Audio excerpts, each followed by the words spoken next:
देखो भाई, हमें गाली दो, गलौज दो, चाहे जो कहो, पर बड़ी मुश्किल से ये देश बना है और इस देश में मिल के रहो यार। अगर मिल के नहीं रहोगे ना तो जैसे अंग्रेजों ने कब्जा कर लिया था, कभी मौका लगे तो 18वीं शताब्दी का भारत पढ़ना, कभी मौका लगे तो भारत का इतिहास जरूर पढ़ना। अपने देश का हर वो नागरिक जो हमारे देश में है उसका समर्थन करना, उसका सपोर्ट करना सबका धर्म है, सबका। अपने घर में आग मत लगाओ, अगर घर में फूट पड़ गई फिर कहने की कोई बात ही नहीं है। हमसे एक बहुत बड़े लेवल के मिनिस्टर साहब से थे, ऐसे डिस्कस हो रहा था, तो लोग कह रहे थे चार पांच वो नहीं 10-15 को था, वो कह रहे थे युवा सब इसे वोट देता है, सब इस सपोर्टर है, सब वोटर नहीं है। सब हम कहे एक बात बता रहे हैं आपको, युवाओं के लिए वहाँ कोई बोलने वाला था ही नहीं, सब मजाक उड़ा रहा था।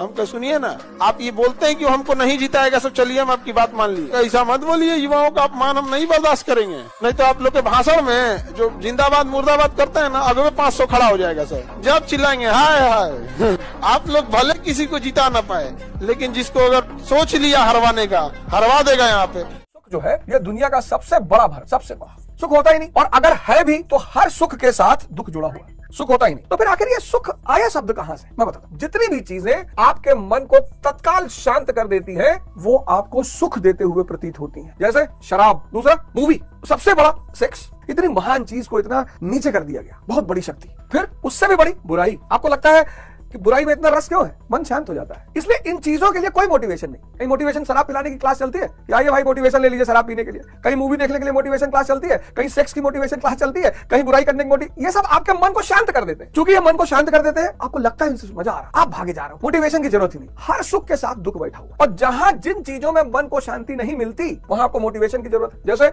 योग करने के लिए, जैसे पढ़ाई, जैसे पूजा, जो चीजें मन से श्रम कराती हैं। योग मन से श्रम कराएगा, पढ़ाई मन से श्रम कराएगा, पूजा मन से श्रम कराएगा, ध्यान मन से श्रम कराएगा। जितनी चीजें मन से मेहनत करवाती हैं, मन उनसे भागता है। लोग जो होते हैं ना, ये 5 साल में जब वोट देने आता है तो अपना रहन दिखा देते हो, तो 5 साल तक छाती पीट के चिल्लाते क्या हो? तुम ही सेलेक्ट किए थे, अवतार नहीं लिया था कोई, तो वो लोग आना ही नहीं चाहते हैं। पढ़ा लिखा इंसान को भारत का आदमी मुखिया के चुनाव में हरा के रद्द कर देगा, उसको जमानत जब्त कर। आज तो इसका इतना बोलबाला हो गया है, सीरीज पे सीरीज, सीरीज पे सीरीज। पहले क्या था, जब टीवी आई तभी लोग जागरूक हो गए थे कि यार ये बड़ा डिस्टर्ब करेगी, ये झूठा सुख पैदा करेगी ना। 3 घंटा बैठा है आपको, मैं तो बड़ा शिकार रहा इन सब चीजों का। 3 घंटा बैठा है। अच्छा, मूवी टीवी को लोगों ने बड़ा मना किया, पिक्चर हॉल जाने के लिए बड़ा मना किया। जो आप अपने घर के जो बुजुर्ग हैं, जो 1940-50 के आसपास पैदा हुए, उनसे जरा पूछिए, क्योंकि ये करती क्या है, ये आपके मन को शांत कर देती है। आप जो भी चीजें आपके मन को शांत करेंगी, आप उन चीजों की तरफ भागोगे, क्योंकि उन चीजों से आपको सुख प्रतीत हो। एक्चुअली जो सुख आपको मिल रहा है वो मन की शांति का मिल रहा है, आपको लग रहा है मूवी से मिल रहा है। एपीजे अब्दुल कलाम अगर डायरेक्ट चुनाव में उतरते तो हरा देता सब। अरे ये कौन सी करते हो यहाँ पे, परमाणु बम के का जरूरत खेत में।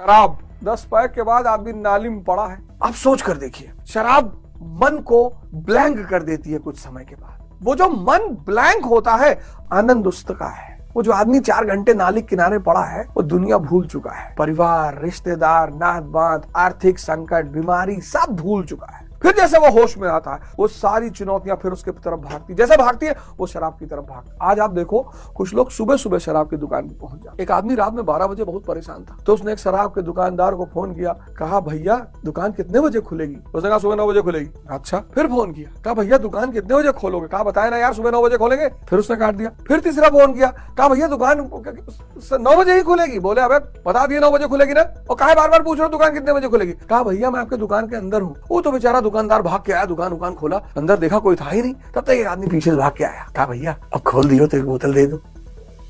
मोदी जी और चाइना का शी जिनपिंग, ये दोनों लोग, पुतिन तो खैर कमजोर पड़ गया, युद्ध में बिजी हो गया, ये दोनों लोग का मुख्य ध्यान है कि अमेरिका से पावर को खींच के एशिया में लाया जाए। इसलिए देखिएगा ना, भारत चाइना के प्रति बहुत रूड नहीं हो पाता है, बहुत ज्यादा हार्ड नहीं होता है यहाँ पे। हालांकि दोनों में बड़ा अजीब सा बात है, वो अक्साई चीन को लेके, और चाइना भी अमेरिका भी भारत से डरा रहता है कि भैया रसिया और चाइना दोनों तो अमेरिका के कट्टर दुश्मन नहीं है, एगो इंडिया भी हो गया तो फिर एशिया में पैर रखने वाला कोई नहीं। सुख दुनिया का सबसे बड़ा भ्रम है। 90% दुनिया परेशान है और आधुनिक युग में सुख की तलाश और बढ़ गई। जो प्राचीन मध्यकाल था वहां धर्म का वर्चस्व था, आज ह्यूमनिज्म का वर्चस्व है, मानवतावाद का। तो कहीं ना कहीं 99% जनता धर्म को पढ़ती थी, सुनती थी। मतलब जो आधुनिक युग से पहले, जिसको तुम प्राचीन काल कहते हो या मध्यकाल कहते हो, ये धर्म का वर्चस्व था, धर्म संविधान था। अभी क्या है, अभी मानव रचित संविधान, मैन मेड। प्राचीन या मध्यकाल में धर्म, बाइबल संविधान, कुरान संविधान, वेद संविधान, इसलिए इन पुस्तकों को अपौरुषेय कहा गया। अपौरुषेय का मतलब हुआ कि किसी द्वारा रचित नहीं है, भगवान द्वारा रचित, और इसी भगवान के ही संविधान से दुनिया चलेगी। अब भगवान नीचे उतर के तो दुनिया चलाएगा नहीं, तो कौन चलाएगा? राजा चलाएगा। तो राजा कौन हुआ? राजा भगवान का प्रतिनिधि हुआ। इसलिए प्राचीन काल के राजाओं को देखो, उनकी उपाधि देखो। अशोक कौन सी उपाधि ले रहा है? देवा नाम प्रियदसी, मैं देवताओं का प्रिय हूँ। गुप्त कौन सी टाइटल, गुप्त जो राजा है कौन सी उपाधि ले रहे हैं? परम भागवत। और जैसे तुम मध्यकाल में एंटर करोगे तो मुसलमान राजा कौन सी टाइटल ले रहे हैं? जिल्ले इलाही, शैडो ऑफ अल्लाह। अब आज हमारे मोदी जी जिल्ले इलाही थोड़ी है, आज वो जिल्ले जमहूरियत है। आज वो भगवान के प्रतिनिधि नहीं है, जनता के प्रतिनिधि। तो प्राचीन और मध्यकाल में व्यक्ति धर्म के प्रभाव में रहता ही था, चाहे 1% रहे। आज मानवतावाद का सिद्धांत है कि मानव सुख सर्वोपरि। 26 जनवरी को उसको निमंत्रण दिया गया बाइडेन को, तो नहीं आया। पुतिन को बुला लेना चाहिए, लेकिन कुछ ज्यादा ही भड़क जाएगा, क्योंकि देश दूरदर्शिता पे चलती है। ज्यादा भड़क जाएगा ना, वो जानते हैं किसको बुला लेगा? पाकिस्तान वाले को बुला लेगा अपने यहाँ। और छोट मोट आदमी को ऊपर अगर विधायक हाथ रख देता है ना, तो अपने आप को आरबीआई का गवर्नर समझ जाता है। कोई दिक्कत हो तो बोलना विधायक जी के हम दाहिना हाथ है। विधायक जी के साथ उठते बैठते सोते हैं।